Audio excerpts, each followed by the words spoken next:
Salaar cinema చూడకుండా ఈ video చూసే వాళ్ళకి స్పాయిలర్ అలర్ట్. సలార్ సినిమా ప్రస్తుతం వరల్డ్ వైడ్గా ట్రెండ్ అవుతున్న విషయం తెలిసిందే. ప్రభాస్ యాక్షన్, ప్రశాంత్ నీల్ ఎలివేషన్కు అంతా మంత్రముగ్ధులైపోయారు. సినిమా మొత్తం ఒక ఎత్తు అయితే మూవీలో ఒక సీన్ మరొక ఎత్తు అని చెప్పాలి. వెనుక నుంచి వస్తున్న శత్రువులను బల్లెంతో పొడిచి ముందు నుంచి వస్తున్న వారిని కత్తులతో చీల్చేస్తాడు. అప్పుడు ఒక డైలాగ్ వస్తుంది, కాటేరమ్మ రాలేదు కానీ కొడుకును పంపింది.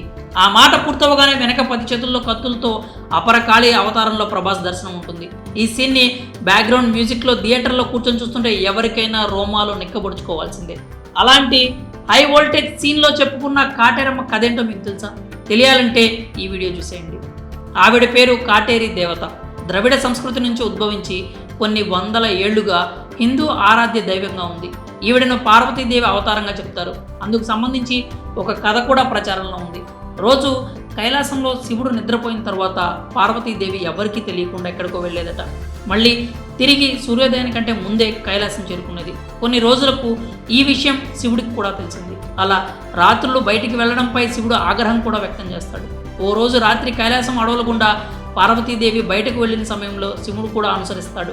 అప్పుడు పార్వతీదేవి పూడ్చిపెట్టిన శవాలను తవ్వి తినబోయే ప్రయత్నం చేస్తుందట.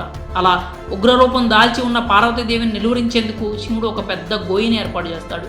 భద్రకాళి రూపంలో ఉన్న పార్వతీదేవి ఆ గోయిలో పడిపోతుంది. తాను చేస్తున్న పనుల విషయంలో పశ్చాత్తాపం చెందుతుంది. ఇకపై అలా చేయనని శివుడికి మాట ఇవ్వడమే కాకుండా ఆ రూపాన్ని ఆ గోతిలోనే వదిలేసి వస్తుందట. ఆ రూపాన్ని కాటేరి దేవతగా పిలుస్తారని జానపద కథ ఒకటి ప్రచారంలో ఉంది. ఈ కాటేరి దేవతను నమ్ముకున్న వారి కోరికలు తీర్చే ఇష్టదైవంగా, రోగాలను నయం చేసే శక్తి రూపంలో వందల ఏళ్ల నుంచి భక్తుల నుంచి పూజలు అందుకుంటోంది. ఈ దేవత నమ్ముకున్న వారికి అండగా ఉంటుందని చెప్తారు.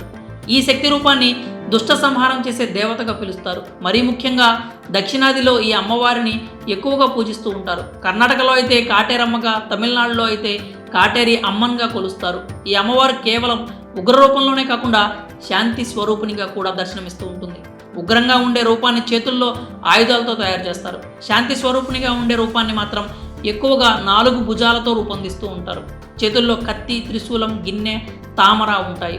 విగ్రహాలు నలుపు, నీలి రంగుల్లో ఉంటాయి.